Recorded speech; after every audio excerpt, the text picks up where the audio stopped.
Bismillahirrahmanirrahim. Assalamualaikum warahmatullahi wabarakatuh. Perkenalkan, nama saya Adila Nurzakia Dinata dengan NIM 15036210094. Di sini saya akan menjelaskan beberapa hal mengenai Project Based Learning pada mata kuliah Strategi dan Media Pembelajaran yang diampu oleh dosen kami, yaitu Bapak Dr. Rian Arthur, Magister Pendidikan. Adapun untuk yang akan saya jelaskan nantinya itu ada beberapa hal, yaitu yang pertama adalah pengertian, lalu yang kedua adalah kesamaan atau persamaannya, lalu ada perbedaan dari beberapa jurnal, lalu ada hal menarik, dan yang terakhir ada hal yang didapat dari jurnal tersebut.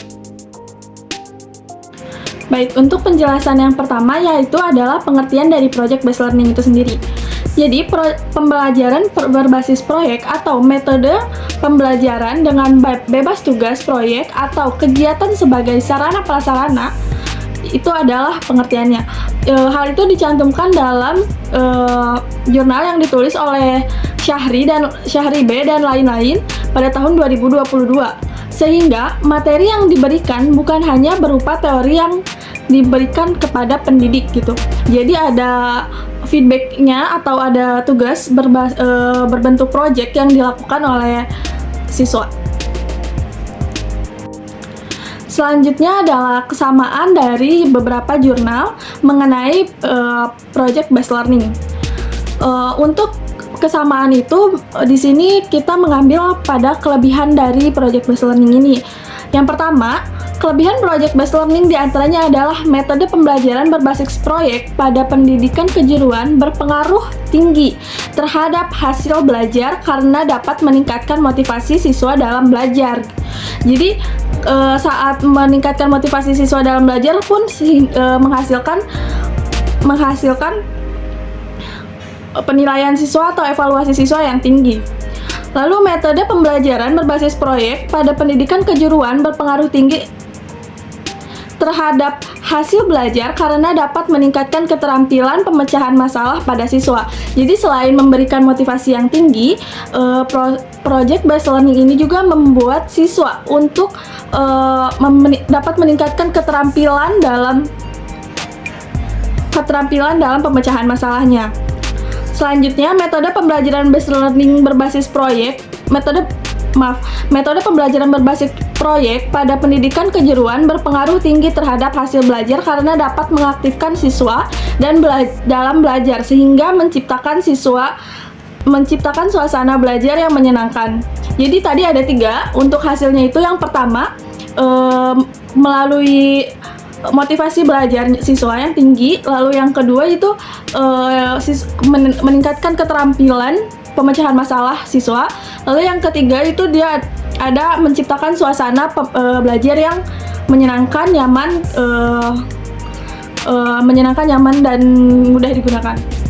Hal tersebut dicantumkan dalam jurnal yang ditulis oleh Fadilah R dan yang lain-lain pada tahun 2021. Selanjutnya adalah kelebihan juga dari Project Based Learning ini, yaitu Project Based Learning lebih mampu mengembangkan self-dependence mahasiswa dan juga rasa tanggung jawab untuk menyelesaikan satu kegiatan gitu. Jadi dari tugas yang diberikan, mereka dapat bertanggung jawab dengan tugas tersebut. Hal itu dicantumkan dalam jurnal yang ditulis oleh Fatur Rahman M dan lain-lain pada tahun 2017. Itu merupakan beberapa kesamaan yang berisi dari kelebihan Project Based Learning pada beberapa jurnal yang sudah saya baca. Selanjutnya adalah perbedaan dari beberapa jurnal yang saya baca. Hal ini tercantum kekurangan dari Project Based Learning. Jadi pada jurnal yang pertama saya baca itu adalah kekurangan Project Based Learning diantaranya adalah kurang terpantaunya peran individu mahasiswa dalam proyek tim dan juga kemungkinan tidak adanya jiwa kepemimpinan atau bahkan kompetensi sosial dalam proses belajar mandiri mereka. Kompetensi didaktik dan manajerial dosen dalam mengawal kerja tim mahasiswa juga cenderung kurang dalam PBL. Jadi kekurangan dari project based learning yang dicantumkan dalam jurnal tadi itu, jurnal yang ditulis oleh Muam A pada tahun 2017, yaitu yang pertama, mahasiswa atau siswa itu tidak memiliki, tidak terpantau gitu peran individunya karena kerja sama tim yang mungkin orang yang bekerjanya hanya itu saja. Untuk juga tidak ada jiwa kepemimpinan karena mungkin anggota yang lain itu tidak banyak berkontribusi dalam tugas tersebut. Lalu kurang terpantau oleh dosen masing-masingnya itu, dan yang terakhir itu dosen kurang mengawal kerjasama tim tersebut. Oke, selanjutnya di sini letak perbedaannya. Pada jurnal selanjutnya yang saya baca yaitu seorang dosen mampu lebih dekat dalam membimbing mahasiswa menyelesaikan proyeknya. Selain juga akan mendapatkan kepuasan ketika mahasiswa mampu menyelesaikan proyek karena hasil coachingnya, dan dengan PBL seorang dosen mampu memberikan tugas yang bermakna dan relevan baik dengan materi maupun dengan kebutuhan praktis tempat kerja. Langkah-langkah dalam pembelajaran berbasis proyek atau PJBL akan menempatkan mahasiswa sebagai peserta didik yang aktif dalam menggali, mengeksplorasi maupun menyampaikan ide-ide yang mereka miliki untuk menyelesaikan proyek yang diberikan oleh dosen. Hal itu dicantumkan dalam jurnal yang ditulis oleh Fathur Rahman M dan lain-lain pada tahun 2017. Perbedaannya adalah yang pertama tadi, di jurnal yang pertama disebutkan bahwa kurangnya peran individu setiap mahasiswa. Namun di jurnal yang kedua ini dicantumkan bahwa setiap mahasiswa bahkan dia lebih aktif dalam menggali, mengeksplorasi maupun menyampaikan ide-ide yang mereka miliki gitu pada PJBL ini. Sedangkan untuk dalam sisi dosennya itu sendiri juga, untuk jurnal yang pertama tadi disebutkan bahwa dosen itu beliau kurang dapat memantau kerjasama tim. Namun pada jurnal yang kedua dijelaskan bahwa dosen dapat membimbing secara intens pada kerjasama tim ini pada saat proyek ini berlangsung. Baik, selanjutnya adalah hal menarik dari jurnal yang saya baca.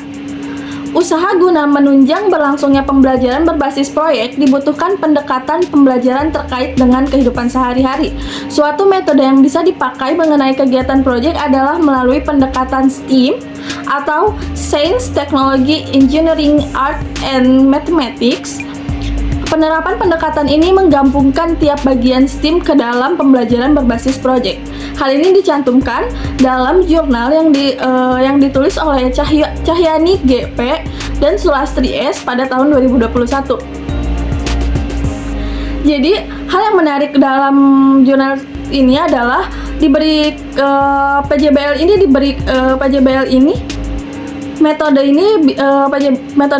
ini dapat mengenakan kegiatan proyek melalui pendekatan STEAM gitu. Dari kata STEAM-nya itu yaitu science. Jadi PJBL ini bisa memasukkan dalam aspek science, lalu dapat memasukkan dalam aspek teknologinya juga, lalu engineering-nya, lalu art dan mathematics. Jadi semua bisa tercantum dalam PJBL ini gitu. Dalam metode PJBL ini. Selanjutnya adalah hal yang didapat dari metode beberapa jurnal yang saya baca. Menurut beberapa jurnal yang sudah disebutkan isinya tadi, model pembelajaran project based learning ini sudah sesuai bila digunakan di masa sekarang karena dapat mengasah kemampuan peserta didik baik soft skill maupun hard skill. Namun untuk lebih baik lagi bila pemberian tugas kelompok harus beserta pembagian tugas per orangnya agar peserta didik dapat bertanggung jawab dengan apa yang harus mereka kerjakan gitu. Jadi berdasarkan jurnal yang sudah saya baca semua, project based learning ini sudah sesuai dan sudah mumpuni untuk digunakan dalam proses pembelajaran. Namun tetap saja akan ada yang kurang bila hal ini tidak dilakukan, yaitu pembagian tugas atau pembagian peran dalam pelaksanaan proyek tersebut. Jadi satu kelompok itu dalam satu kelompok itu setiap orangnya memiliki perannya masing-masing, setiap orangnya memiliki tanggung jawabnya masing-masing dalam pelaksanaan proyek tersebut gitu, sehingga tidak ada mahasiswa atau siswa yang hanya timnya melakukannya hanya orang itu saja dan yang lainnya tidak mengerjakan gitu.